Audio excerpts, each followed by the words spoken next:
stop this fantasy and grow up, and let's make 10,000 new nuclear reactors, and we can live for 10,000 years in peace and prosperity. That's that. Today we are welcoming the one and only John Kutsch onto the show. I'm Sean Kenny, and this is Rock Logic. Hi, John. Welcome to the show. Thank you for coming on. Thank you. Thank you so much for having me. I really appreciate the opportunity. No problems. Our pleasure. Just kind of getting into it. So you founded, and you're currently the head of the Thorium Energy Alliance. For those who are not familiar with your organization, do you want to just kind of touch base on what the organization does, how you got started, that whole thing?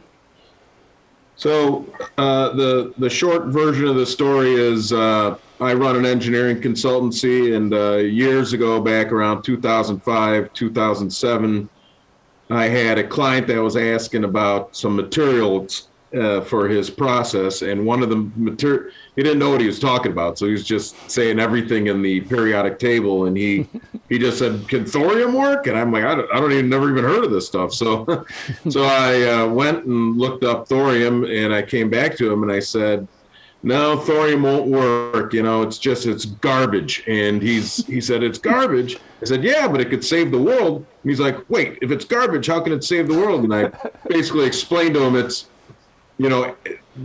now today it's considered just a nuisance and a mining waste, but there was a time when, it was thought of as the next nuclear fuel and had fabulous properties for metals and catalysts and all sorts of stuff. And we used to do a lot of stuff with thorium, and that so enthralled me that me and a few folks started Thorium Energy Alliance back in 2009 officially, and that's when we had our first conference.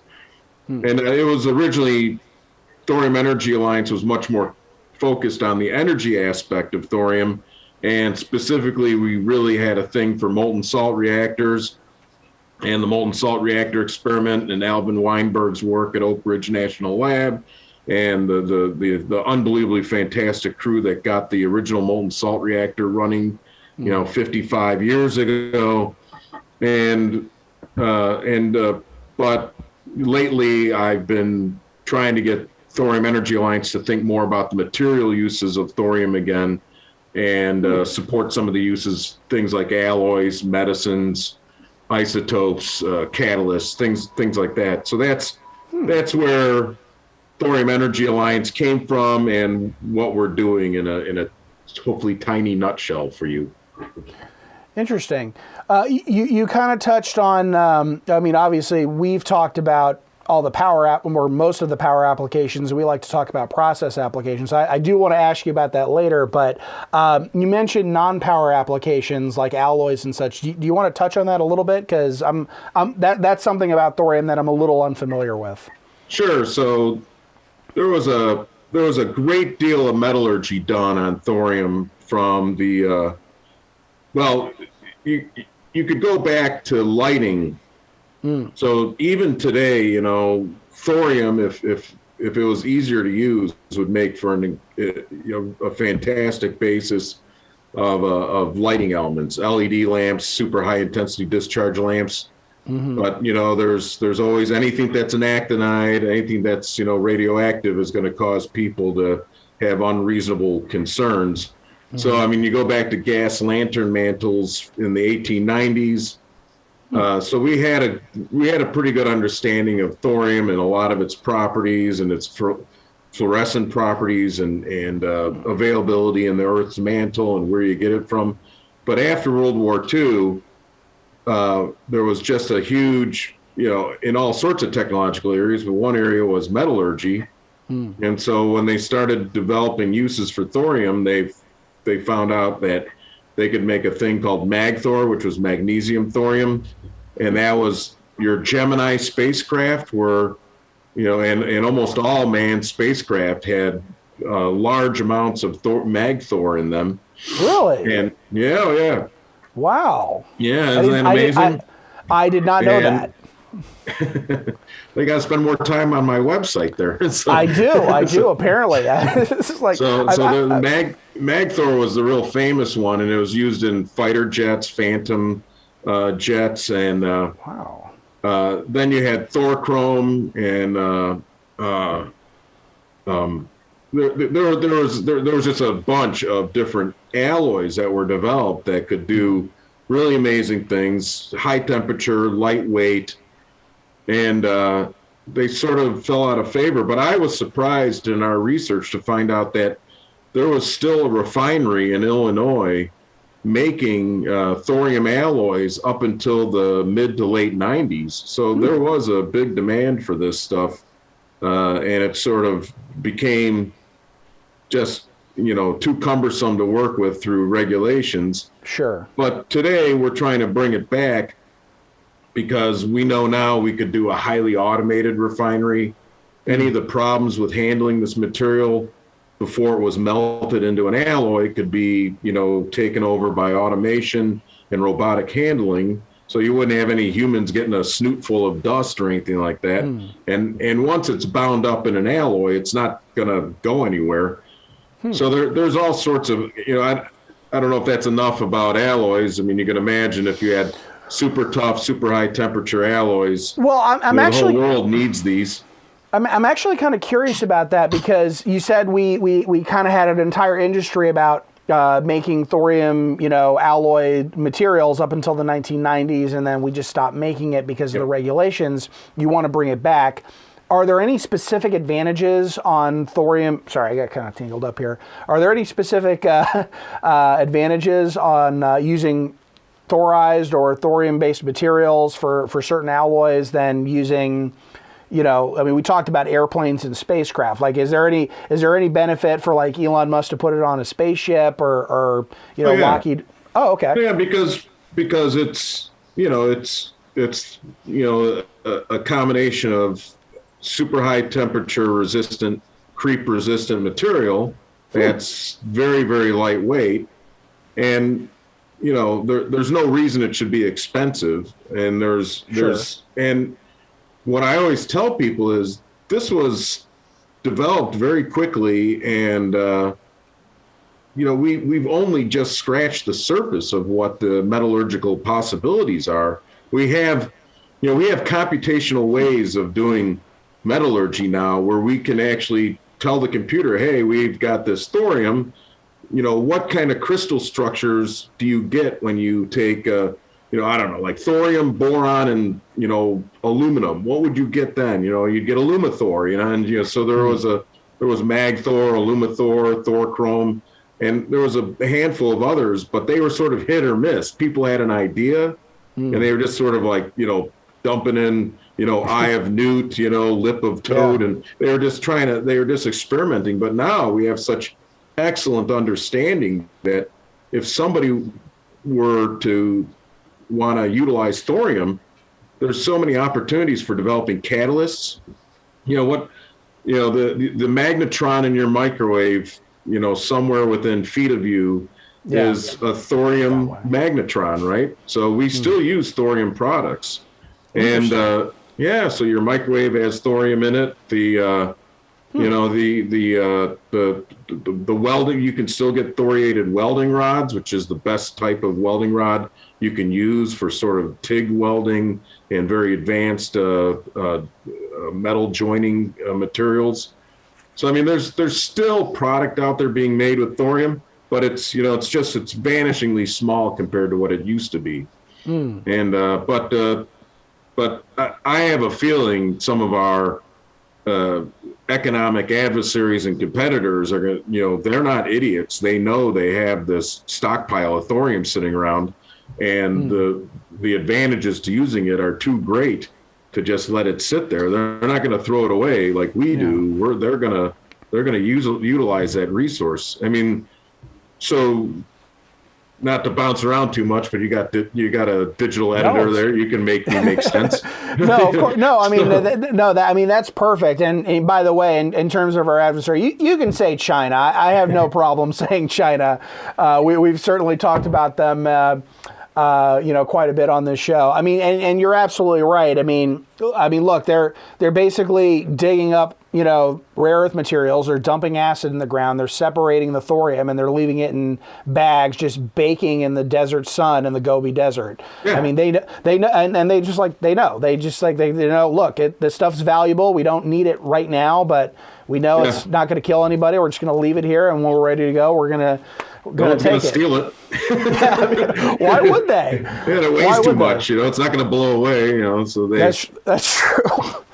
But no, I mean, that actually kind of touches into my next question, and we'll get back into power applications later. But before we do, obviously one of my biggest draws to thorium specifically is the fact that it's attached to the rare earth mining industry. When you go and dig heavy monazite sands, there's a lot of thorium in it. You have to separate it, and then that thorium has to go somewhere. And obviously, the reason we don't do it here, it's not because we don't have it. We have tons. We just have a lot of regulations related to thorium and various other forms of. Forgive me for saying waste. I know it's not waste, but you. So go ahead. If I have spoken about this before, so there's some record of it. But it bears repeating that. I'm not a religious guy, but if I were, I would find it very tempting to say, there is some intelligent effort going on that somehow gave us these rare earth minerals, right? They're called phosphate minerals. And it seems funny to me that we have this fairly untapped resource of phosphate materials like monazite, where you've got all the phosphor you need for fertilizer, which we need for a population that's going to explode to 10 billion people. We've got all the exotic materials in there, like rare earths and other metals that we need for advanced living and computers and cars. And we've got the energy to run it, the uranium and the thorium. And somebody put that all in one rock, and so it's like, it does make you wonder. It's like, maybe I'm wrong about this. Maybe there is somebody planning this stuff for us. But so xenotime, bastnasite, apatite, monazite, all these phosphate minerals are such an unbelievable opportunity to create if we could restart this industry in the United States. We used to be the biggest producer of rare earths, and then France was second. And then China in the mid 80s, got into it out of nowhere because they realized they had a lot of these things called ionic clays. I won't, get too deep in the weeds there, but China used to have a lot of rare earths, and they're kind of running out now. So that's why they're, stomping around the world looking for all sorts of minerals, including rare earths. They're looking for cobalt and tantalum. Well, they're looking for rare earths too, right? And but it's such an unbelievably fabulous, dense material. Now it's difficult to work with. It's radioactive. It's got actinides in it, which some people get upset about.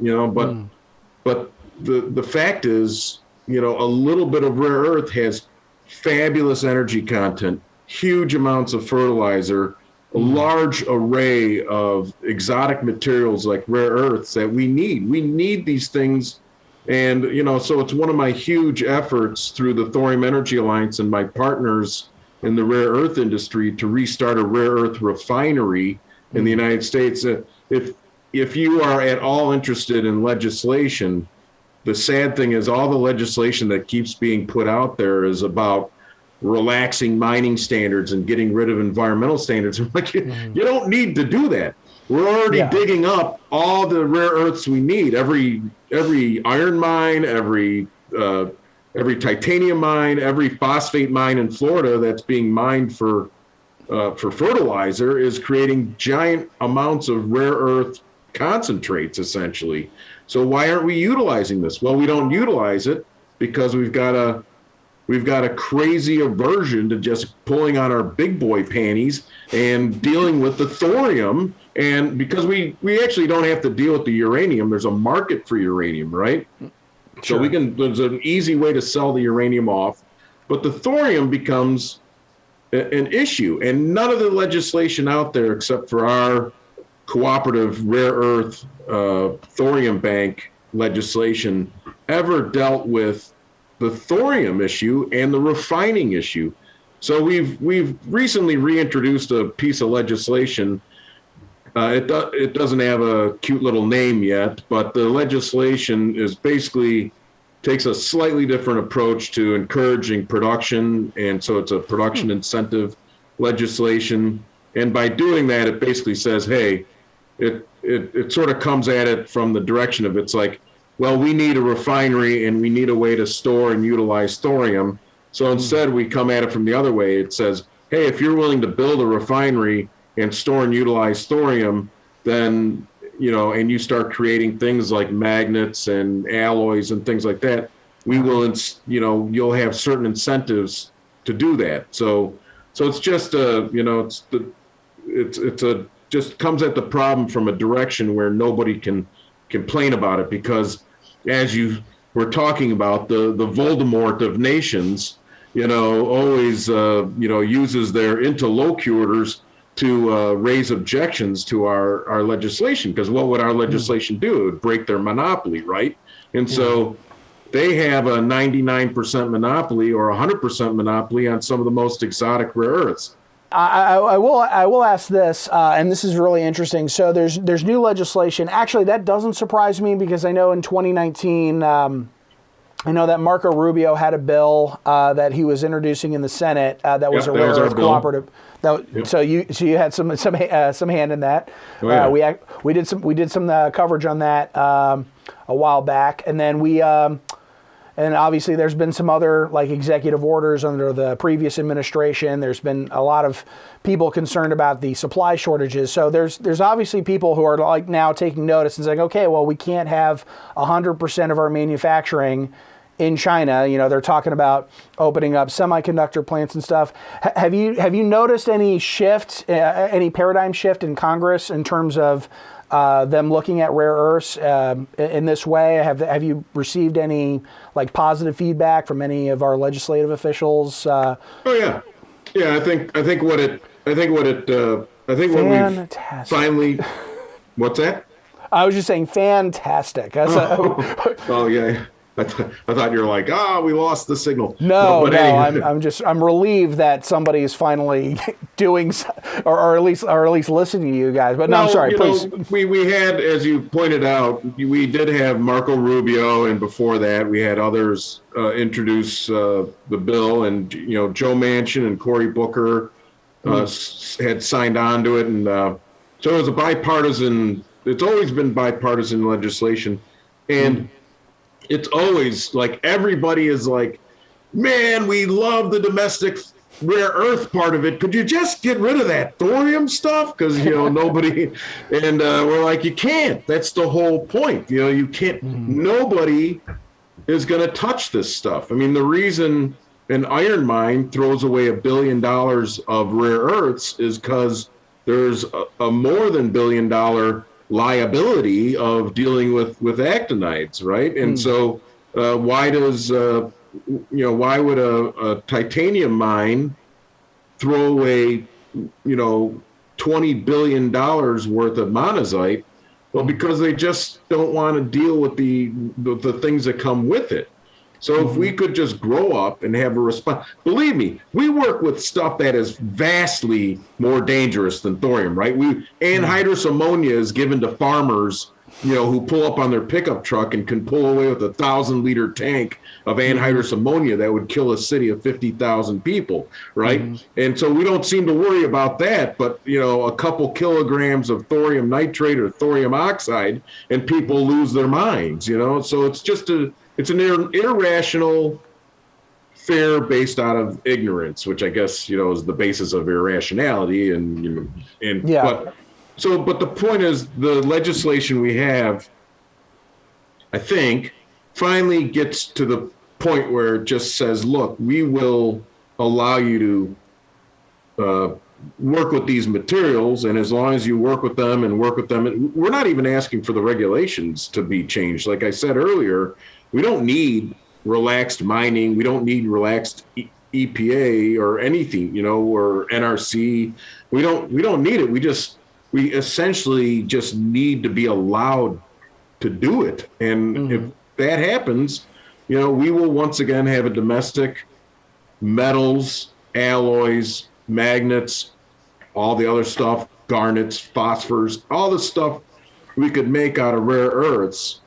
And, right now you got companies, that are basically owned and financed by Shanghai Resources that are saying, oh, we're going to make magnets domestically. It's like, well, no, what you're going to do is you're going to get a billet of magnet material. You're going to get a little grinder out and grind it into a shape that one of your clients wants. You're going to pay Jed to take a stamp and stamp made in USA. And you're going to say, hey, that magnet's made in USA. Have some foreign components, right? Because they're not going to make the powder, the magnetized material, the neodymium iron boron. They're not going to make it in the USA unless we have this legislation. What they will do is get billets and ingots, and they'll mill them to the right shape, and they'll call that making magnets and making other components. And they'll apply for an exception from the Department of Energy, or they'll apply for an exception from the Department of Defense, and they'll get it, because otherwise the F-35's canopy is going to fly off, or Elon Musk's space capsule is going to crash into the sea. So we need this stuff, and we've basically, there's a large contingent of industry that is willing to roll on its back and just let one more industrial sector fall to external controls. Yeah. I'm actually glad you mentioned the F-35. We definitely don't want the canopy to fall out, because I'm actually based here in Fort Worth, and the factory where they make the F-35 is literally down the street. So I wouldn't want that to fall on my house. Well, there's a Reuters article from a few years back, and I'll send it to you, and you can post it, or pop it up into the corner or something. But it talks about the insane amount of manufacturing exceptions. Basically, you're not supposed to have any foreign content, but the F-35 is just riddled with foreign content. So there's hundreds and hundreds of exceptions and permissions granted for foreign content of the F-35 and the Raptor and all this other stuff. So it's just it's maddening when you see all the work. People go to all this trouble to get rules put into place, and then they're almost instantaneously circumvented. Yeah. I mean, one of the reasons, and the audience doesn't know this, but one of the reasons I actually started this podcast, not the main reason, but one of the reasons why I started the show was I was listening to a Spotify podcast. I forget what the name of the show was.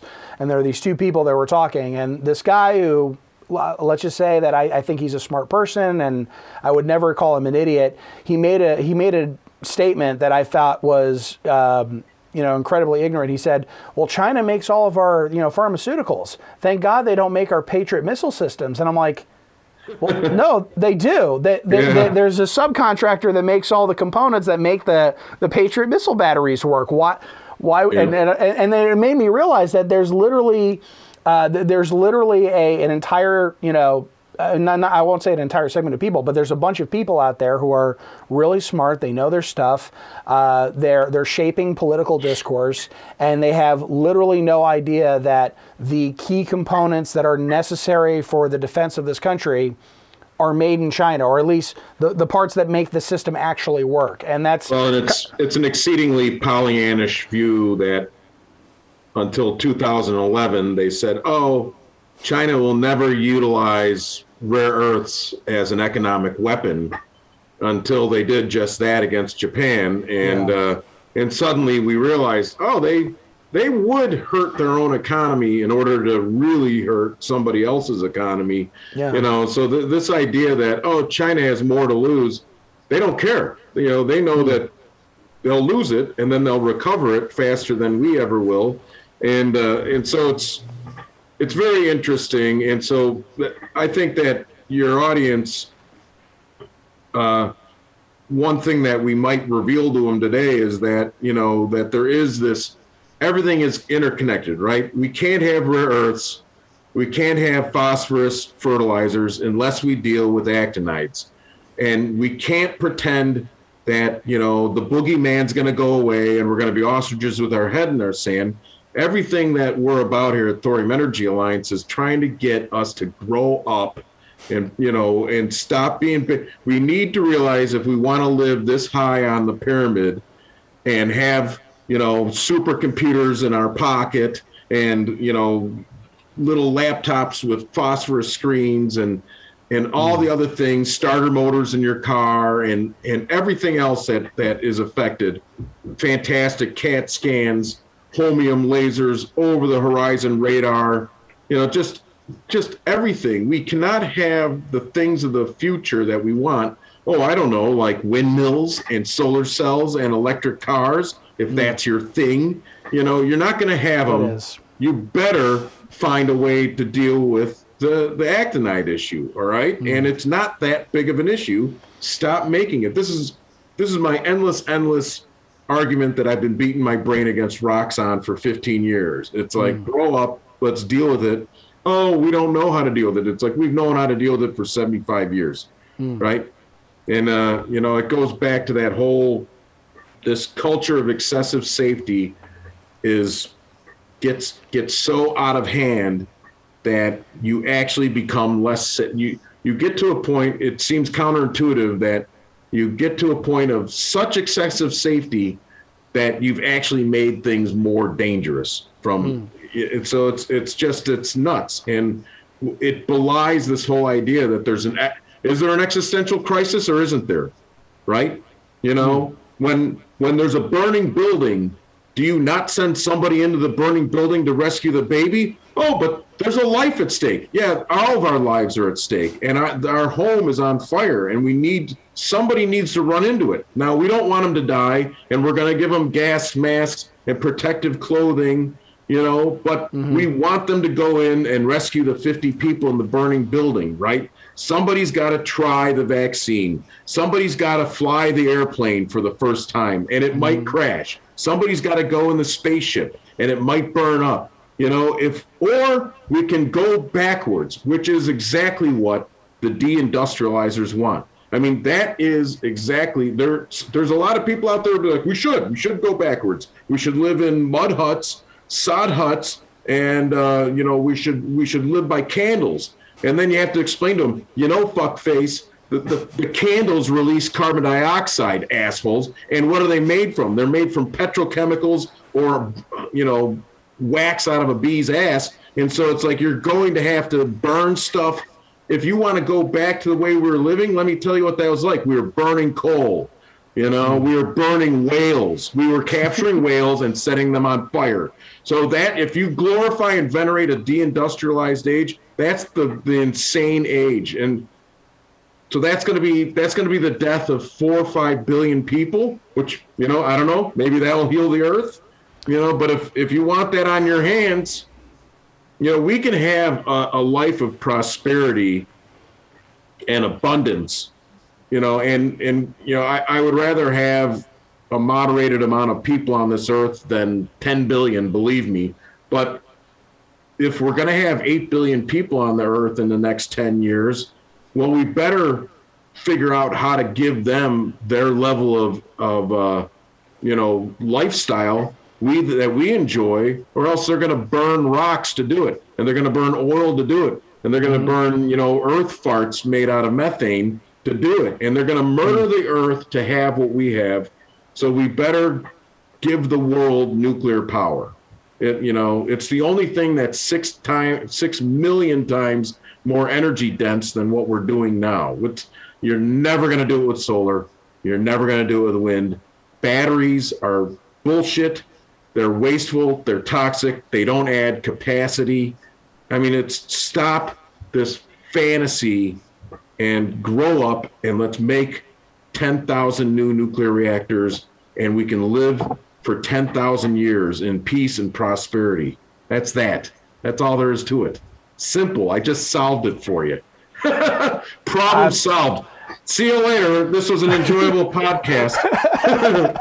Okay, so could not agree with you more, and that is literally the basis of this entire channel. So thank you for saying that. Primarily when it comes to rare earths, and we're going to get to the other stuff later, but I feel like it'd be doing a disservice to my audience if I didn't go into specifics about what this, like I'm familiar with how your thorium co-op legislation works, but just in layman's terms, for someone who doesn't understand the importance of this, let's say I'm somebody who just found out about thorium. I want to see how thorium can get into the market, how it can benefit, but I know that there's all these regulations.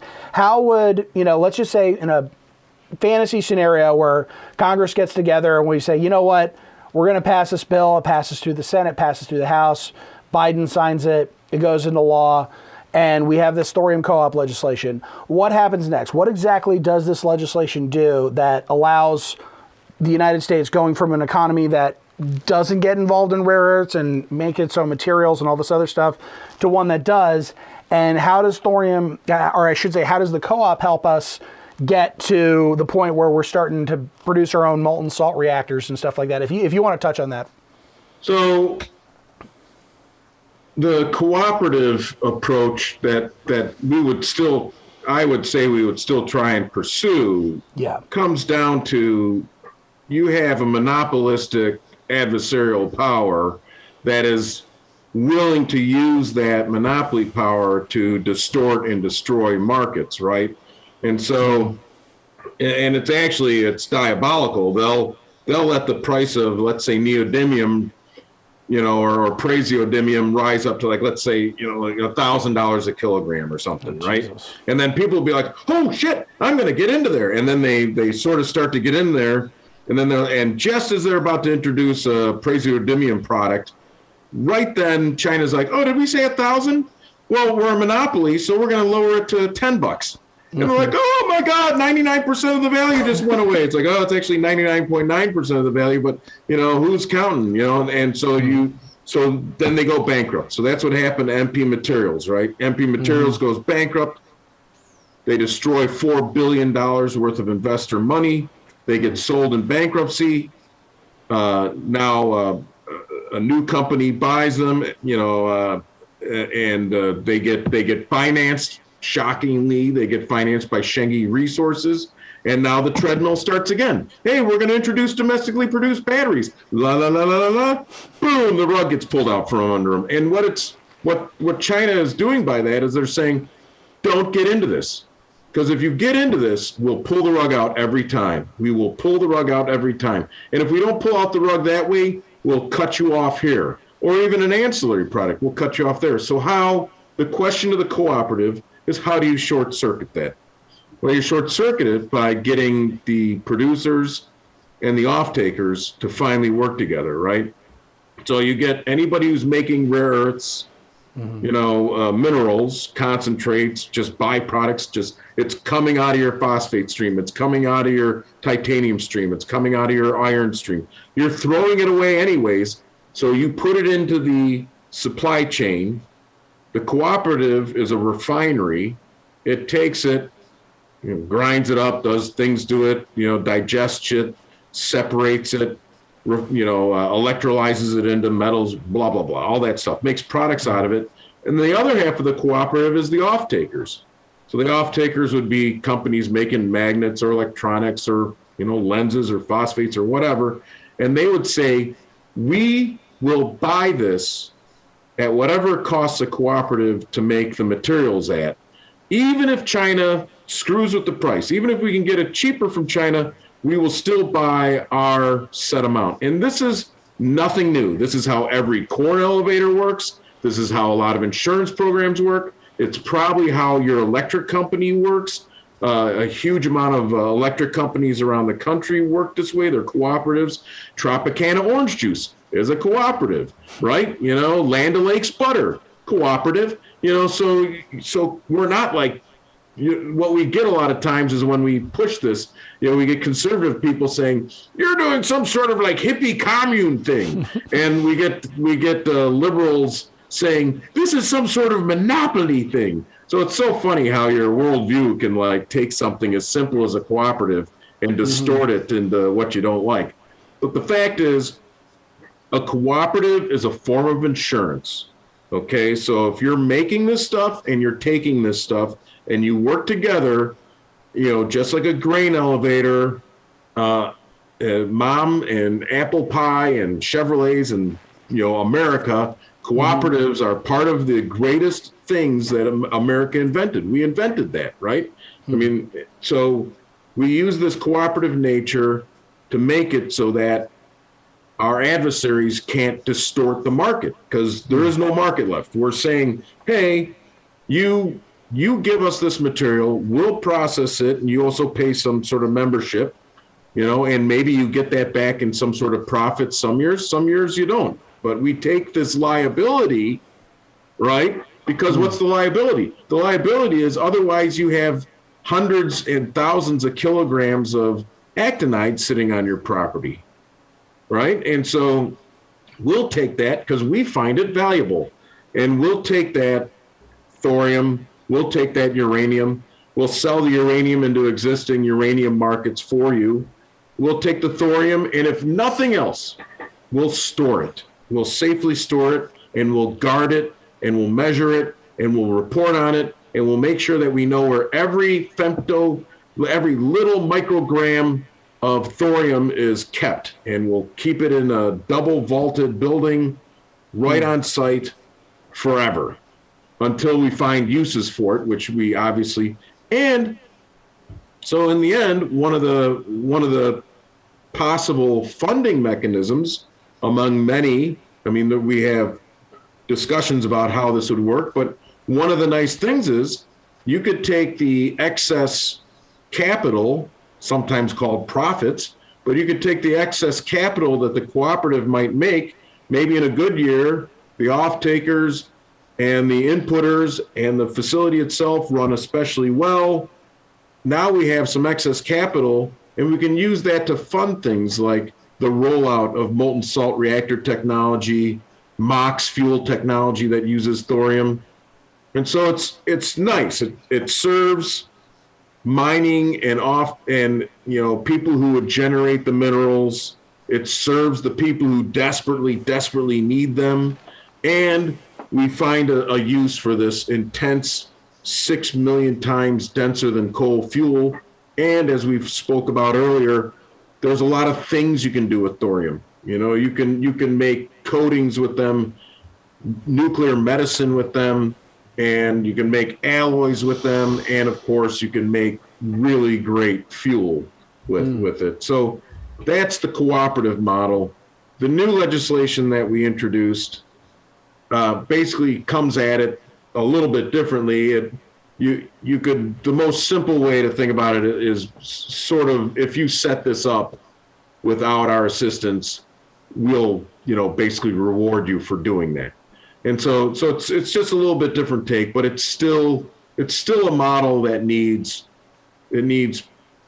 participation from the supply chain and the off-taking chain. And so it's a little bit of a horse of a different color, but basically what it comes down to is it solves the fact that we have no way to get to metals. And if anybody talks to you about rare earths, and right before your eyes roll up in the back of your head out of boredom, but right before you pass out, just say, well, what about metals? And they'll all have to say currently, oh, well, we're going to have to rely on China to make our metals for us and our, magnet material. We're the only solution that I've ever heard of where we can make metals in America, or the Western world for that matter. I mean, I want to do it in America. I'm American. I'm kind of a patriot, but I want, I want the Western world to have access to these materials. So maybe we use some vendors in Germany. Maybe there's some vendors in France. Maybe there's some vendors in England, Brazil, Australia. I mean, this is a worldwide effort, So I hope that didn't go too far afield. No, But, I when it comes to this stuff, I'm the last person on earth who will ever think that. No, that was perfect, and I'm in a complete agreement with you. I want to see this obviously come to fruition. we can also, you can scrub our website, or if you want more, if you're like, I don't want to look at John's weirdly pasty face talking about this stuff for so long, we can supply you lots of graphics and animations and things like that that'll help, allay the boredom of looking at. So I will say this will make the cut. My producer just made a little dance over here. So she's very. So yes, we will definitely integrate that into the. I'm normally making it myself. We have like no budget here.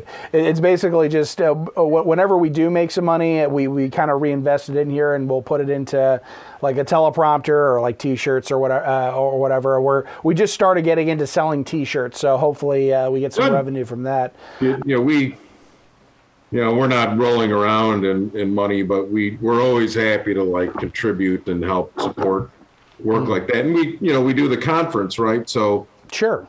So the Thorium Energy Alliance conference we're going to have at the National Nuclear Energy Museum in Albuquerque. They filmed a part of Breaking Bad there, in case you're wondering, but love that show.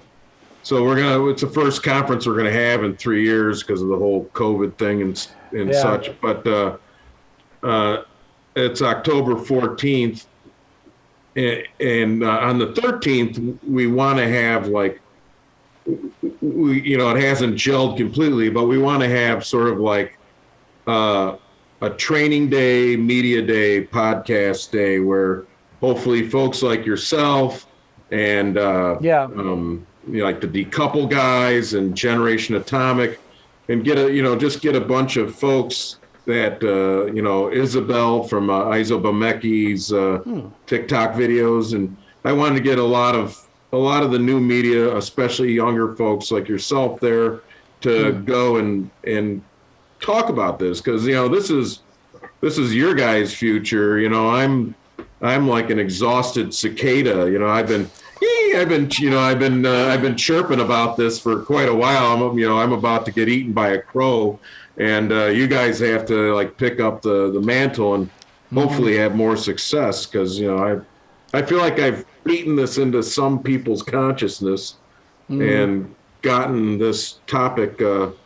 We spend all of our time trying to get decision makers to understand this, right? We sort of made a strategic, and I still don't. I think I think that was the right thing to do, but I also regret not doing more general, availability to the public. I mean, we've done a lot of YouTube videos, obviously, but we want, we want the general public. We want an interested 18-year-old thinking about what degree to get to learn about this and become excited about it, and make it happen.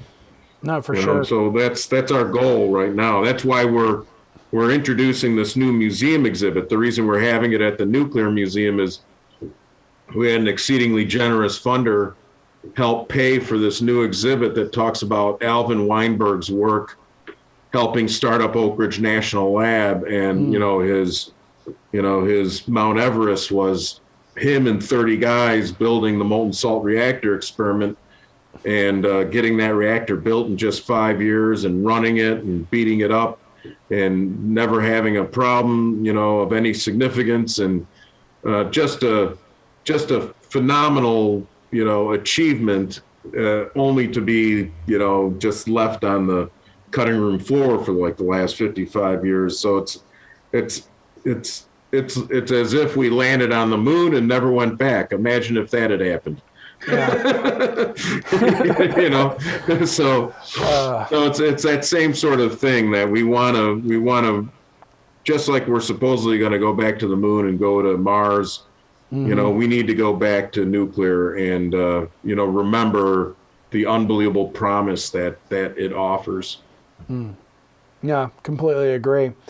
Well, okay, so we passed this bill. We're building thorium molten salt reactors. We're moving ahead. Let's talk about let's talk about my favorite thing. Let's talk about process applications, because I'm all about that. So, you talked about making great fuels. One of the things that we've actually discussed on this show was making coal to liquid fuels using the process heat from thorium molten salt reactors. Is that something that you obviously advocate for, or are there better? That is. So we don't have any problem with that at all. We actually, there's a couple talks that I give where I talk about taking coal and taking it from the blackest and dirtiest of fuels to maybe not clean, but light gray. Yeah. Because you can do a Fischer-Tropsch process to coal, make syngas out of coal, and then make diesel fuel or jet fuel out of it. And that's been done. This is not, science fiction. It's done today in South Africa. It's been done for well over 100 years. We've known about the FT process. But the trouble is, until nuclear, it was, you'd have to burn 4 tons of coal to get 1 ton of diesel, right? So that's not that great. But really. If you could take all the coal you would burn and replace it with thermal energy and electric energy from a molten salt reactor, now you're taking 1 ton of coal and turning it into 1.3 tons of diesel fuel. You can extract the uranium from the coal and power your own fuel with it. There's more energy in the uranium in coal than there is in the coal itself. Isn't that wild? I've known that for a while, and it still blows my mind that we're literally throwing away the most valuable portion of that. Yeah, and it would be worth it to mine coal to get the uranium out of it and just throw the coal back. But so the ash, a lot of the things that we find as wasteful, that we send up the flue and that we inhale, particulate matter, when you can capture the lamp black, the sulfur, the uranium, some of the other elements, if you can capture it through a pyrolytic process where you're not letting it go out of a smokestack at all that stuff that's a poison becomes really valuable. Sulfur for rubber, lamp black for rubber, just there's 1,000 things you could do with it. The ash can be used to make the world's strongest concrete. The uranium can be used for fuel and medicine and all that stuff. So it's like, so that's what I mean by taking coal and turning it into something. Plus, you would need far fewer people to be put in danger to mine it, because you wouldn't need as much.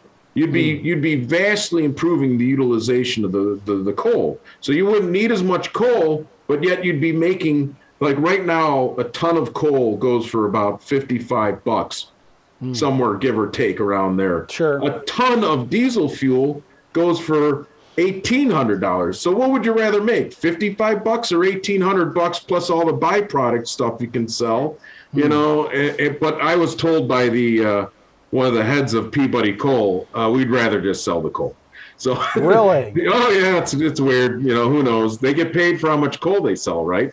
They don't get paid for making diesel. I mean, that was what the guy said. So that seems really short-sighted, though, because it does seem short-sighted, seeing as the guy was supposed to be in charge of innovation. Wow. Okay. But that you could also take that same idea. A lot of people don't know where anything comes from, right? They don't know where the burrito in their hands comes from. They don't know where the cheese in their burrito comes from. They're like, I don't know, some sort of extrusion machine. It's like, so part of that is they don't know where their freaking gasoline comes from, right? So we burn, like, for every barrel of oil, we burn somewhere in the neighborhood of 40% of that barrel of oil making products, right? So you get about, half gasoline, a third diesel, and a third other stuff like kerosene and distiller gases and, a whole panoply of weird waxes and stuff like that. What if, instead of burning the oil to make oil products, we had a super high temperature reactor there that could take the place of that burning? And now you get 40% more use out of your barrel of oil. So magically, boom, overnight, you're not burning the oil to make oil. You're burning, thorium to make the oil products. So it's 40% cleaner right out of the gate. Is that good enough for you environmentalists? 40% cleaner oil products. Then you need to uprate the oil, right? So you need to add a lot of hydrogen to hydrolyze it. So you can make that hydrogen. Right now you're getting hydrogen from steam methane reformation. You're ripping H's off of steam and releasing huge amounts of carbon dioxide. Just an insane amount. But what if we could take water, desalinate the water, deionize the water, create vast amounts of hydrogen, and we could use it to uprate fuel? Now it's even cleaner. So it's not pure as the driven snow, but it's 50, 80, 100% better. You could even, at some point, depending on how long your tape lasts, we could talk about carbon negative fuels. But if you're making a lot of hydrogen, now you can send that hydrogen to go make ammonia, right? So you could use ammonia to store the hydrogen, NH3, there's 3 H's there. You could use it to burn, you could actually use ammonia as a fuel. Me personally, I could think of better things to do with the ammonia. You could use it as a fertilizer. The aforementioned 8 to 10 billion people on Earth are going to want some fertilizers along with phosphate fertilizers. You need a lot of ammonia fertilizers, right? That was the Green Revolution. But right now, where do we get ammonia? We get ammonia from burning natural gas, essentially, or decomposing natural gas, I should say, in steam methane reformation. And we put it through the Haber-Bosch process, which is also well over 100 years old. So I'm not talking about like something that's in a lab, like one day we could take nitrogen from the very air we breathe and convert it into a fertilizer. It's like, no, we've done this for, since 1914, I believe. And so we know how to do this. We just need to change the inputs. And the inputs need to be nuclear heat, nuclear electricity, and then water from, renewables. And that sense of renewable, it's like we need to find ways of using water well, right? Because desalinating water makes brine. Brine's bad news. So why don't we start, getting MIT to look at what to use brine for? Well, MIT's come out with some good reports on what to use brine for. We can get a lot of metals out of the brine, salts out of the brine, things. All right. So the thing is, this becomes eye rolling and people's eyes glaze over, because it's like, oh, you mean we have to change everything? It's like, you have to change everything, baby. So how do we make it as painless as possible? Why don't we make petroleum production as clean as humanly possible, so that, the electric car and the electric airplane and the electric boat are not really going to have huge market penetration for things like, I don't know, farmers. I mean, if you live in the city, where are you going to charge your electric car? You're going to come out and see, a cut off electric cord laying in the mud and no car, right? I mean, you're not going to charge electric cars on the street in the city. Okay, just let's get that out of our head. And what are you going to charge your ambulances and your fire trucks, your fighter air jets, your transport jets?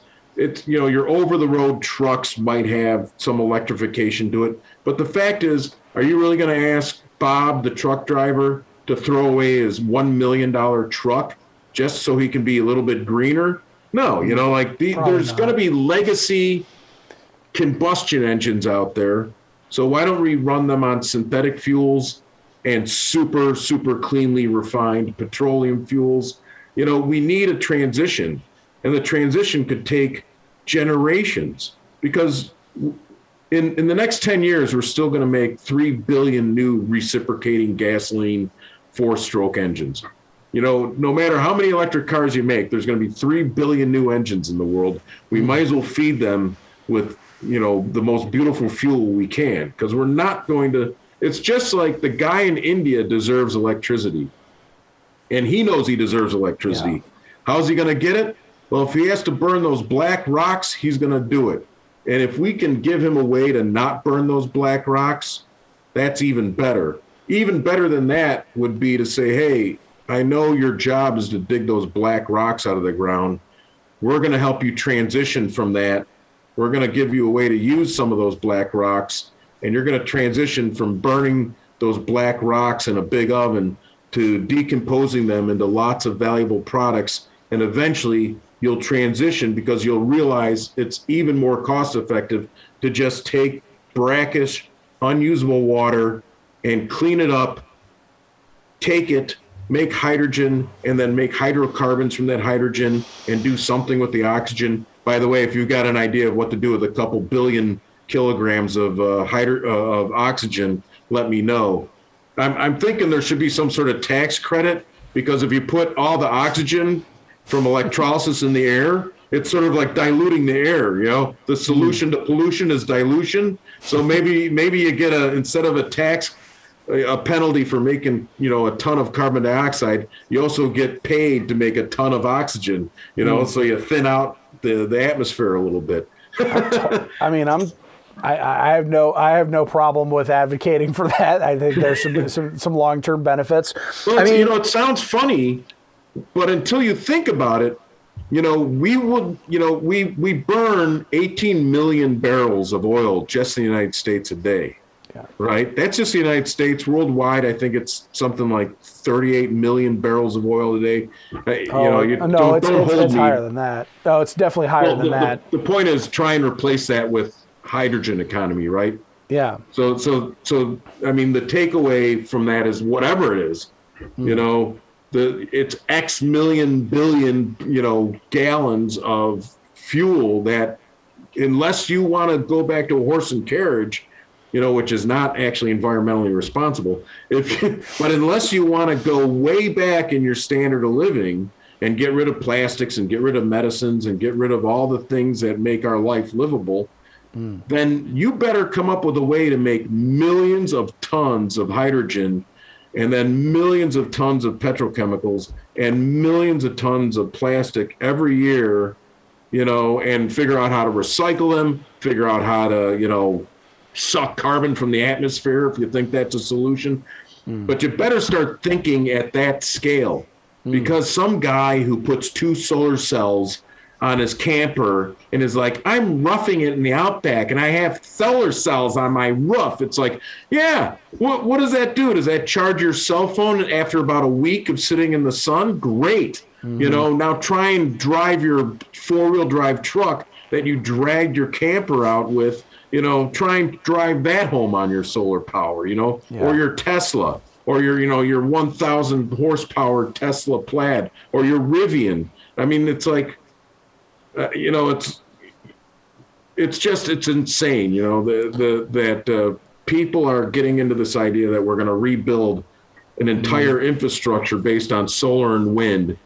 And it just shows you that our ability to do math really sucks. Yeah. So fun fact: before she bought the house that we're currently filming this episode in, you actually did that. She actually tried to rough it in the wild. She was basically living out of a. Excuse me. I did live in a trailer in the woods in the middle of nowhere for 6 months. She did do that while she was saving up money to buy a house, and then we had the deep freeze here, and she's like, "No, I'm buying a house. I'm kidding." So if we want to talk about somebody with real experience and trying to make that work, and not Jessica, like she'll say, "No, yeah, that's." So I've got a farm in Iowa, and cool. There's some small little bit of video out there in the world where I talk about it, but we don't have power. Land power, and I don't have, city water or nothing. So I've got to bring my water out there, and I got to bring all my waste out. And I have solar cells, and I had plans to put a windmill in because we used to do a lot of work with the National Renewable Energy Lab.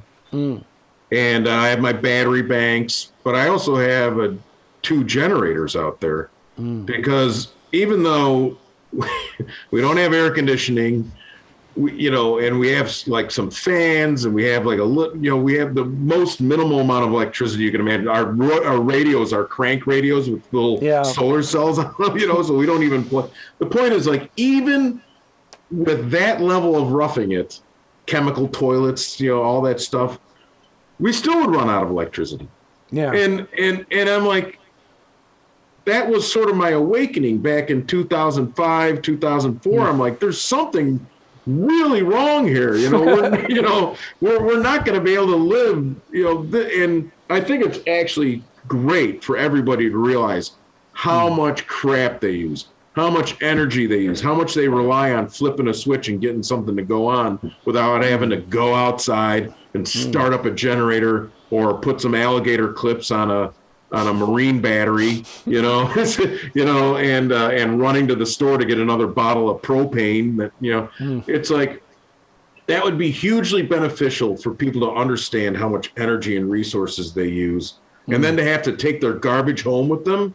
Then they'd realize, shit, man, I make a lot of garbage, and so I don't know. That's might be neither here nor there, but you let the edit woman I mean, think about that. we actually did a whole episode last year on electric cars, and we have an engineer that we correspond with up in Saskatchewan who I said, look, we want to do an episode about Tesla, we want to do an episode about electric cars, and he basically told us, I got to tell you, the real problem that I have with people who talk about energy issues with renewables and all this stuff, they don't address the major issue related to electric cars. I'm like, what is it? Is it rare earths? Is it materials? Like, no, it's electricity. You need to produce more. If you get rid of X amount of gasoline powered cars, you have to replace it with a similar amount of electric cars. Okay, well, you got to do some simple arithmetic, find out how much energy do I need to produce relative to what these cars need to do. And we did the numbers. It was something like we need to produce like 40% more energy that we do now over the next 10 years if we're going to do Elon Musk's dream, make everything electric. Can we do it? Yes, but we got to get, as you say, got to get... By deindustrializing the American economy and European economy, we found that we didn't have to upgrade. We thought we were going to need twice as much electricity as we do now back in the 70s. Well, between efficiency and deindustrialization, it turns out we use just about as much electricity today as we did back 40 years ago. So we haven't put in long-haul transmission lines. But now, all these people want to put 1,000 windmills in some place in the middle of Iowa where the wind always blows. That's curtailed and thrown away energy because they can't get it where it's needed. Chicago needs it, Denver needs it, Minneapolis needs it, but God forbid you try and put a high power, 437 kV line going through, even rural America where you'd pay them a lot of money. They're like, no. So the NIMBYism and the hypocrisy and the cynical hypocrisy of this idea that you're going to, cover the desert in solar cells, and in the meantime, you're going to murder all the tortoises and wildlife out there. But that's okay. No one lives out there. Who's going to know? But windmills and bird strikes and murdering bats and bugs 24 hours a day in Iowa, where my farm is, that's fine. Who cares? All the raptor bird carcasses will be picked up, but you're going to do all that, and then you're going to do the most despicable thing of all. What little shitty intermittent power you do generate, windmills only make power about 15 to 20% of the time, right? 80% of that 15% gets thrown away. Because the inrush of electricity into the grid can't be handled, so they have to throw it away then. The sudden departure of the electricity off of the grid can't be handled, so they have to preempt it and throw it away. And then when it does come on at, 3 a.m, when you don't need it, they have to throw it away. So even though it makes shitty electricity, the shitty icing on that shitty cake is that they're throwing away, 60, 70, 80% of what little they do make. So then so if you're making a megawatt for 1 hour a day, then you need 24 windmills to charge up 23 batteries so that for that other 23 hours a day, you have power. And those windmills last what, 10, 15 years? Oh no, they last 30 years. Yeah, with an insane amount of maintenance, maybe you could get them to last 20 or 30 years. And the batteries have to be replaced every 5 or 10 years. And now you're talking about, I could have that horrible use of resources, or I could have a nuclear reactor, which essentially has infinite life, right? A nuclear reactor can last 60, 80, 100 years easily because they're so insanely well maintained. You know, so I don't know. This is the frustration between they've won. I mean, I hate to admit that, but the renewable green bastards with natural gas money, you know, have won because how do you back up a windmill that doesn't spin? How do you back up a solar cell at night? How do you back up a flow battery that it exploded? Oops, shit. You know, how do you keep the patient on the operating table from dying with natural gas gensets, right? So who loves to shut down nuclear reactors? Natural gas. Who loves to promote the green robe over their naked body? You know, the emperor has no clothes. Well, the green renewable clothes that they wrap themselves in are as thin as fabric. As soon as you peel them away, you see the ugly, disgusting junk that's underneath. You know, the wart-covered junk of natural gas is sitting there blowing nitrous oxide and carbon dioxide in the atmosphere, and they are in no way cleaner than coal, right? They might have a little bit less particulate matter, but all the methane leakage around natural gas, all the NOx, you know, natural gas burns so hot, you get a horrible NOx problem. No one talks about that. You know, and so that's, you know, that's the in my view, the opponent of nuclear is natural gas. Wind and solar are gonna fall apart, but natural gas it's a waiting game. And so this whole fracking fiasco, you know, eventually the chickens are going to come home to roost because the reason, I mean, they already are. What's your natural gas costs down there? Are you in Texas? Yeah. Yeah. So, I mean, what's your natural gas cost? Or find out what your natural gas cost, you know, during the bomb cyclone was, you know, $1,000 a million BTU, you know, but natural gas wants to be $8-9 a million BTU, and they've held it down at that $3-4 range for 10 years now. And they haven't held it down. The myth is that they got so good at fracking. That's bullshit. There's a great book by Bethany Frankel, I think her name is. She's the one who busted Enron. She wrote a book called Saudi America, and she shows how the entirety of natural gas cost staying around $3 and $4 a million BTU has entirely been based on financing. It's all been financing magic tricks and a Ponzi scheme. Again, essentially, as fracking wells go out of business, they just get bought by another company and they run them until they're out of business. And then so it's just layer upon layer, you know, and now we're seeing the chickens come home to roost. You know, my gas bill's going up by 3x, 4x this year. Yours is, I couldn't even imagine what your guys is going to do. So they held the price down pretty long, and they got about 15 nuclear reactors murdered because of it. So Kewaunee up in Wisconsin got shut down because of natural gas. Turkey, Pilgrim got shut down because of natural gas. You know, we almost lost Clinton and Byron here in Illinois because of that. You know, so No.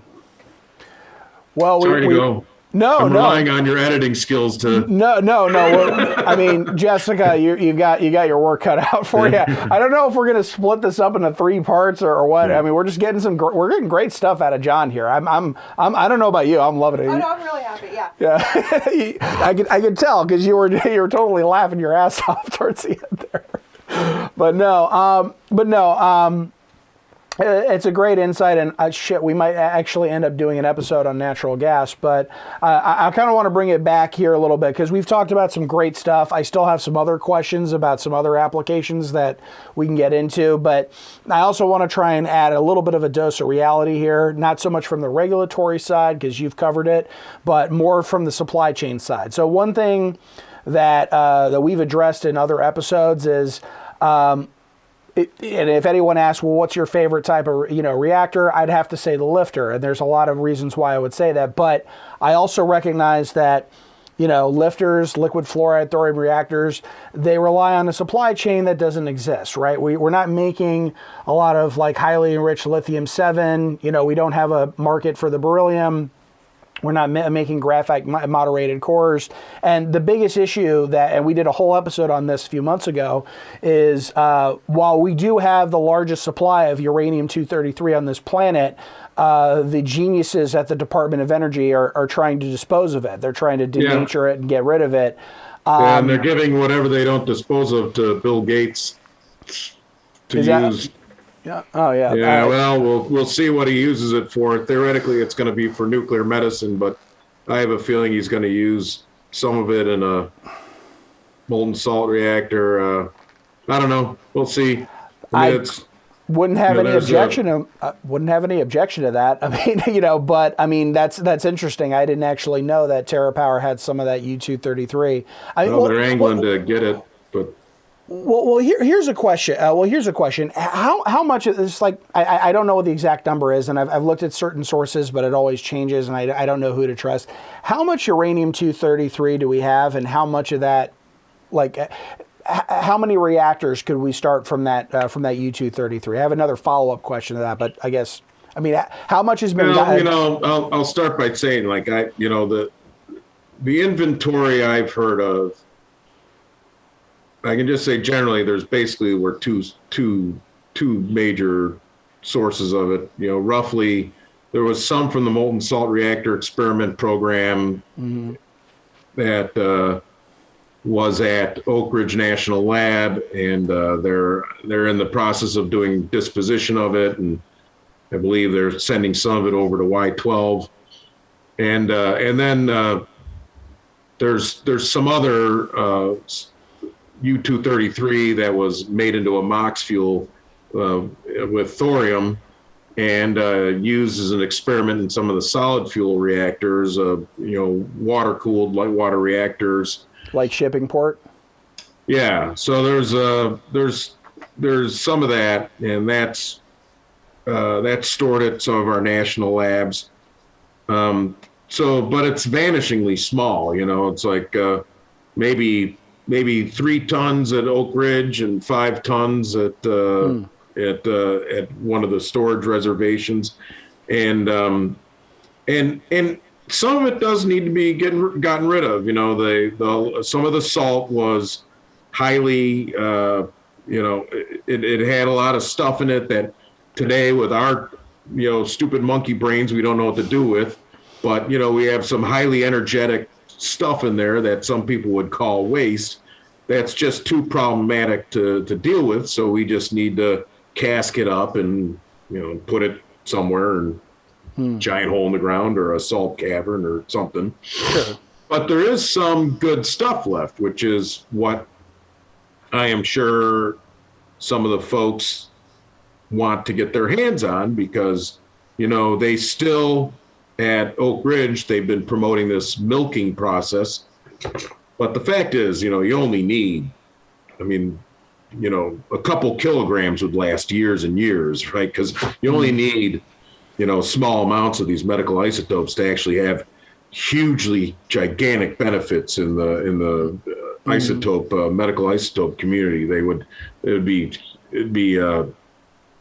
the sea change and the success and the efficacy of medical isotopes, if we could start including bismuth 213 and actinium into the isotope mix, would be hugely beneficial. But you're really not going to use a lot of U-233 for that, right?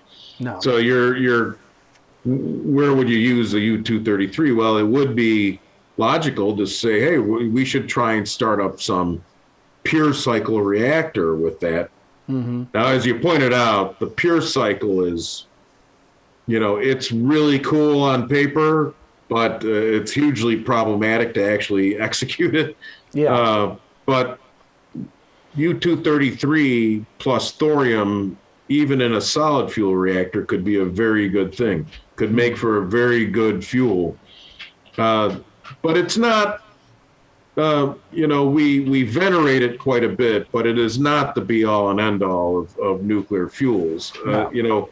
The pure cycle would be great, but so would breeder and light water reactors feeding off of each other, right? So I mean, there's other ways we could skin this cat. You know, Oh, we sure. could make a, you know, the holy grail is to make a closed cycle, right? To close the loop. You know, that's the holy grail. So you got the Russians with their BN 800, beautiful video out there that they just released about the BN 800, and you know, that is a huge leap forward to closing the loop. You know, they should be congratulated for that. But, you know, that's a sodium reactor. Some people freak out about that. They think the sodium's going to explode in the air. But, you know, EBR-2 ran for, 36 years. You know, it was built when we knew nothing about reactors, and it managed to run for 36 years. So, I mean, those old guys must have been pretty good craftsmen. But so that might be a little bit of a wandering answer to you. Like, there's somewhere around, let's say, 8 tons of U-233. A lot of it probably isn't super usable. The stuff that is usable is very valuable, potentially as a fuel, you know, certainly as a nuclear medicine basis. But, you know, in the end, as great as it is, we don't need it. I mean, we can do this with other things. We could do it with plutonium, right? We could make thorium plutonium MOX. Sure. And it's like, how many reactors could you start it up? I mean, that gets deep in the weeds. It's like, well, do you need that reactor to kick on right away? Or are you willing to let it do a slow start, right? So you could, if you're willing to wait a pretty long time, you know, you could start with a very little fizzle load, and it could start to self-breed its own fuel and get going, right? But it's a difference between, you know, I don't know what a good analogy would be. You know, it'd be a difference between, you know, starting a gas stove where it just poofs comes on, and, you know, having to start a fire in your fireplace. And so you got to start with a match, and then some kindling, and then some twigs, and then a log, you know, and you sort of build up, you know. So you eventually get to the same place where you can make your eggs and coffee in the morning. Sure. But one just takes a little more work. So it's nice to have, but we have other materials. We have SNF, we have plutonium that we need to get rid of, and we could. I mean, look, we had Ed File on the show, you know, at Elysium Industries. We did a whole episode talking about, you know, burning 239 plutonium 239 in SNF in a chloride salt reactor. And what's great about you know, so the chloride reactor would exactly do that. I mean, the chloride reactor would be an analogous to the sodium fast reactor, breeder reactor. And so you know, Ed's probably going to be about the best guy in the world to talk about, you know, his ideas about closing the loop on that. And so, I mean, that's the takeaway phrase, though, and all that is like the holy grail that we should all be working towards in nuclear is closing the loop, because that would take our enemy's main bitch away of saying, oh, but you've got waste. And it's like, no, we don't have waste. We have the most exotic materials in the universe ever created. And, you know, we're about as smart as medieval blacksmiths. You know, we just don't know. We don't have any idea of what we have, right? We barely understand the metallurgy of thorium. We have, you know, vanishingly small understanding of the metallurgy of uranium. You know, we just came out with the third plutonium handbook, you know, after, you know, 80 years, you know. And so it's like, you know, we are just little tiny babies, you know, when it comes to our understanding. That doesn't mean we're not safe. Safe. We're all so safe, you know. But the point is, like, you know, the stuff that these ignorant people call, you know, waste, and it's going to be radioactive for 10,000 years. It's like, yeah, you want it to be radioactive for 10,000 years, you idiot. That means it's not very radioactive. You know, stuff that's radioactive for 10 minutes, keep that shit away from me, because that means it's giving up all its energy right now. You know, that's what nuclear medicine is. That's why you got to get the Molly 99 in you within a few hours, because after, you know, a day, it's done its thing. It's destroyed your tumor, and it's gone away, you know. But, you know, if you've got something, you know, thorium is radioactive. Get this. Don't be frightened. 14.5 billion year half-life. Does that freak you out, man? No, of course it doesn't, because that means it's nearly inert, right? Yeah, I mean, you could probably eat this stuff, and yeah, well, you could, in big enough chunks, you could eat it. It might do some weird things to your biome in there, but you'd pass it through because your body doesn't know what to do with it. You don't want to inhale it. Don't inhale small particulate matters of anything. Don't inhale small particulate matters of baking powder. Don't inhale coal dust, and don't inhale uranium dust or plutonium dust. No shit. Like thanks geniuses. That can cause Damn, I'm gonna do that later. So it's like dust is bad. Alpha emitting radioactive dust is a little bit worse. So don't go and do it. And that that circles back to what we were talking about. One of the things Thorium Energy Alliance is trying to do is modernize all these interesting ways that people had of making lenses and alloys and catalysts. Before they literally made them by hand, but we think we can use modern material handling, automation. And so that's what, in case you're interested, that's one of the things we're going to talk about we're going to have the 11th Thorium Energy Alliance conference. TAC 11 is going to be in Albuquerque, New Mexico at the Nuclear Energy Museum on October 4th, 2022. Got to get that little plug in there. But, if you and every nerd want to nerd out for, 48 to 72 hours, we're going to try and we're not going to try. We already paid our money. So if I'm just sitting in the parking lot drinking beer one way or another, I'm showing up to Albuquerque on October 14th. We'll be there. That's a short drive for us, so we're going to be there with a camera. Right. Well, probably more than one camera. Just and you'd have a ton of people you could interview. You'd have some really knowledgeable people who could talk about everything from just general nuclear. And sadly, we lost Dick Engels several years ago, about 4 years ago, who was the man who was the chief engineer for the molten. And so these guys, this is one of my greatest fears, is we're losing this knowledge base, and we're not rebuilding it fast enough. So hopefully, anytime I can catch an old timer on video or on the record, it's, you're doing God's work, because, someday, the slightest bit of insight is going to become hugely valuable. These guys ran a molten salt reactor. Even the Chinese haven't done it yet. No one's done it again in the last. Like I said, imagine if we'd landed on the moon in the '60s and just never went back again. It'd be insane. People would think, "What'd you do that for?" The molten salt reactor experiment was the landing on the moon of nuclear. We didn't deserve these men and women who made such a unbelievable. I mean, they may as well made a time machine. They may as well have made.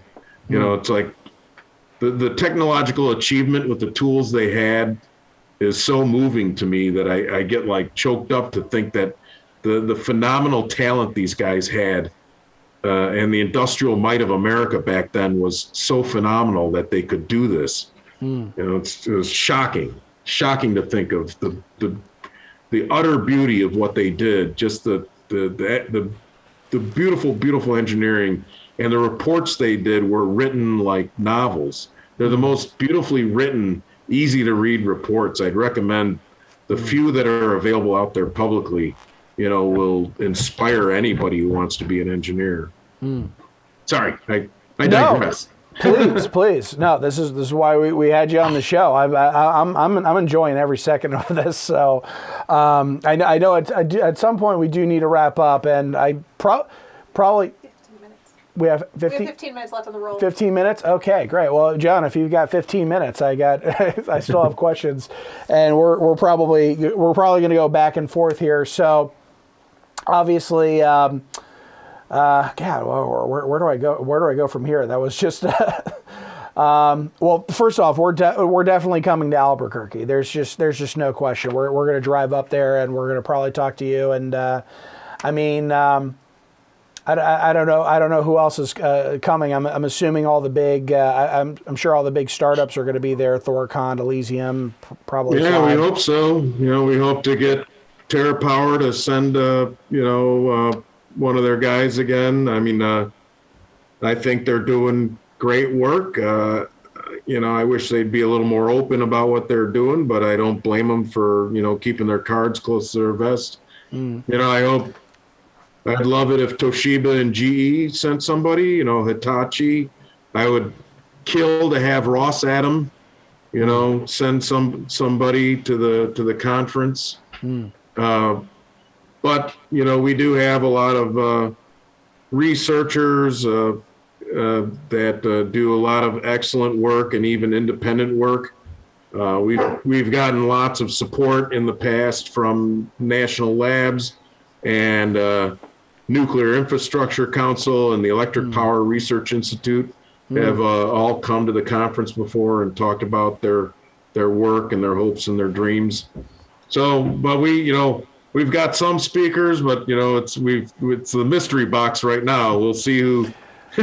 We'll see who shows up, because like the whole COVID thing and stuff adds a little layer of uncertainty to it. But like I said, if one way or another, me and Vince Lukowski will be sitting in the parking lot of the Nuclear Museum with a 12-pack and sitting on the tailgate and talking in the parking lot. We'll join you. We'll probably just do an entire episode just doing that. It's like Jessica and I drove cross country to Albuquerque, like in the hopes of filming a conference, but they closed it because of COVID. But that's okay, because John was there, and we were able to really at least talk about some stuff. No, we definitely are probably going to have you come back on the show, like, as many times as you want, because this has probably been the best I can say without a doubt, this is like the best episode we've ever recorded. So thank you. That's nice. Well, and if anything, I kind of have a few notes of my own on my upper monitor, and there's we've spoken a lot about a lot of stuff. One thing if you want to chop this out and stick it back where we're one of the things in terms of fuels. We didn't really. We spoke a little bit about U-233, but we should speak about thorium's fuel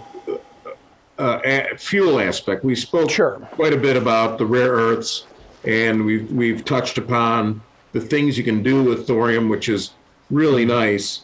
That there was so much technology developed for thorium, since the 1800s, and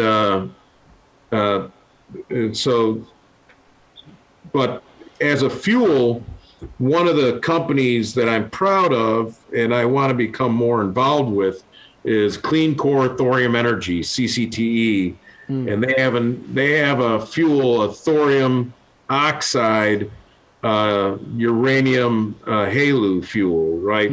So it's designed especially to work in CANDU reactors, and one reason I really like it is the organization behind it is pretty small and nimble, and yet they've gotten their fuel bundles built. They are doing irradiation testing right now. They're well down the path of getting it to be a licensed fuel. They don't have to do anything about the form factor. It's a direct replacement for the CANDU fuel bundles. It's just the secret candy center is a little bit different. Just putting the supply chain together could be hugely beneficial for America's nuclear interests, between supplying HALEU and supplying thorium oxide. We could initiate and fulfill some 1, 2, 3 agreements that are left hanging out there. That would be part of our nuclear diplomacy. So, you hit upon things like this where we can have a better relationship with some of our allies, and we can provide better energy, and you also get a better. So that's a very political thing that could happen because of this, but it'd be creating jobs, it'd be creating opportunity, and the one beautiful benefit is you get, the guys at CCTE will kill me, but for not having the exact specs, but you'll get a much better burn up rate improved burn-up efficiency of this fuel. So the bundles will last about twice as long as they do now.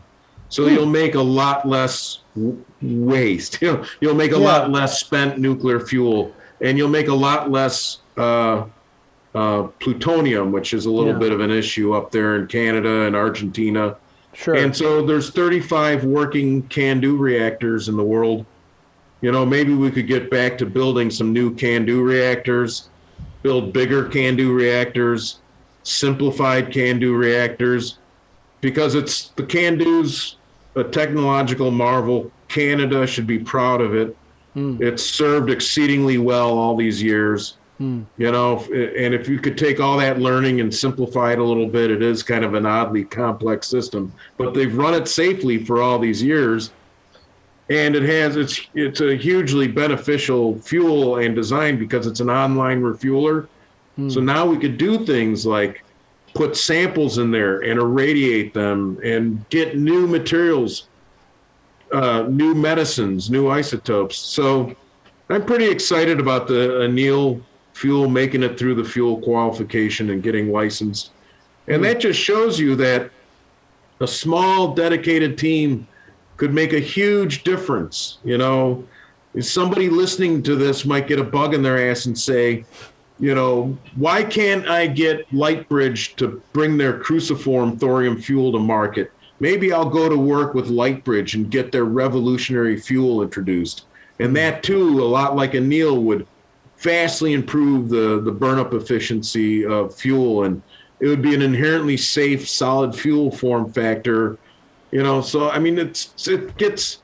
I hope it's not too boring to talk about stuff like this, but it's like some kid's not going to find it boring. Some girl out there is going to say, "Hey, I can take the greatest, most energy-dense fuel and more fully utilize it, and take these." You were asking earlier, or you mentioned, like, what's your favorite reactor? My favorite reactor is the one that's running right now. Like we have a fleet of these light water and boiling water reactors, and we have to keep them running. We have to keep Diablo Canyon open. My second favorite reactor would be a molten salt reactor of any flavor. If we could get molten salt cooled pebble bed reactors like Kairos, if they can get it across the finish line, then that's my favorite. It's like, we got to get back in this game. The Chinese have the LF1, and good for them. I want, one, they've got 1 billion people they got to pull out of poverty. They've already pulled 500 million people. If they do 1 billion people on the back of coal, they're going to murder the earth, right? Same thing with India. If India tries to pull 1 billion people out of poverty on the back of coal, they're going to murder. So we better pray to God they adopt nuclear big and bad, But, and we hope Russia, sells 5,000 floating reactors to every poor country in the world. And we hope Thorcon sells, 5,000 more reactors to India and Malaysia and, wherever they can, But until then, we better keep that fleet running. So my favorite reactor is any reactor that's running. I'm literally about 35, 40 miles away from Comanche Peak, which is one of 2 nuclear power plants here in Texas. And I'm just thankful that I live near one. I was living in Southern California for 5 years. So that's why you won't have energy blackouts, because the nuclear reactor runs we just had 17 below zero the other day. And we were joking, it's like Byron running at 130% efficiency for 10 hours, because, the colder it is, the better they run. One of the smartest decisions I made was moving out here to Texas. Not the primary reason why I came out here, but thank you, Jessica, for making the sale. Where'd you move from? Well, I was living in California, in Glendale, which is in Southern California, Los Angeles area. Before that, I was in Virginia. I'm from Fairfax County originally. Okay, great. And I actually wasn't too far away from DC. Actually, before I came out to California, I've had a lot of different jobs, but I worked with the and this is kind of where my love affair with thorium came into play, I worked at the American Roke and Ray Society, which is a medical trade association that deals with radiological science, and we publish. Great. And that we were. I was doing graphic design work for them. I was doing some editing work for them, and and one of these articles I was looking at. We talk a lot about moly 99, technetium 99. We were talking about bismuth 213. And they were talking about, these studies that they were doing where they were treating brain cancer with this highly, and I'm looking and, they're like out of the 47, like 46 of them were cured. Like, is this a typo or is this like, no, this is legit happens. Like, okay, I'm a bit shocked by that because if what I'm reading here is right, it's the cure for cancer. So why am I not hearing this on mainstream media? Why isn't there like this massive popular science uproar on that? I got 5 minutes. Have you ever read that report, the one and only report that was co-authored by both the Department of Energy and the Department of Health? In the NIH, it's basically just a pants-wetting scream and cry to please make more bismuth 213 and more actinium. I know, because they had like 1 gram of it, and with or like a half a gram, but with like a half a gram, they treated 20 people and they cured 18 out of 20. They had a response rate that was so phenomenal, and they basically said, we must get more of this, and yet we're just barely starting to make more of it now, and it's definitely a lost opportunity, but medical isotopes is a whole kettle of fish. The trouble is you need so little of them to make such a huge effect that all these companies want to get into medical isotopes, but if you make 5 grams, you might flood the market. And then you get this whipsawing where it's like companies come in, they go bankrupt, then they come in, then they go bankrupt. And it's like feast or famine. And so we need to figure out ways to level out and sort of have a sane market for medical isotopes. And then we can have nice things again. For sure. Well, on that note, John, it's been great having you here. Any final thoughts or anything you want to convey before we end the? Thorium will save the world. Just ask me how. and make sure you check out the Thorium Energy Alliance website. We will have the conference there and how to register and all sorts of ways to support the work we do. Like you said, T-shirts, DVDs, thorium coins, stickers, swag. And of course you could just have a membership, and out of the goodness of your heart, you could just keep our efforts going along. And I really am very grateful that you allowed me to speak to your audience. Thank you very much. I'm grateful that you came on here. This has been the most fun I've had all week. So thank you for coming on the show. All right. It's Taco Tuesday, man. I'm going to get out there. All right. Sounds good.